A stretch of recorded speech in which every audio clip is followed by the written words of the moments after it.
దాడి చేస్తే ఎవరు దాడి చేశారు అది మాకు తప్పకుండా డిపార్ట్మెంట్ వారు బయలుపరచాల్సిందిగా మేము ప్రభుత్వాన్ని డిమాండ్ చేస్తున్నాం. ఆయన చనిపోయిన మొదలు ఇప్పటి వరకు అన్ని శాఖలు మాకు చాలా సహకారంగా ఉన్నాయి.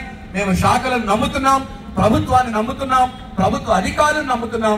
అతి త్వరలోనే దేవుని కృపలో మాకు న్యాయం జరుగుతుందని గొప్ప విశ్వాసం కాకినాడ క్రైస్తవ సమాజానికి ఉంది అన్నవారు చేతులు పైకెత్తి గట్టిగా ఒకసారి స్తోత్రం చెప్తారు.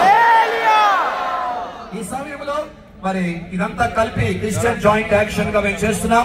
దైవజనులు బిషప్ జ్యోతి కుమార్ అయ్య గారు ప్రశ్న అడ్రస్ చేయవలసిందిగా కోరుచున్నాం.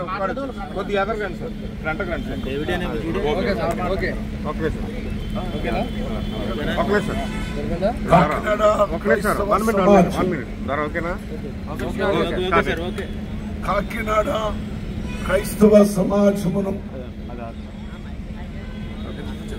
చెప్పండి సార్. కాకినాడ క్రైస్తవ సమాజమును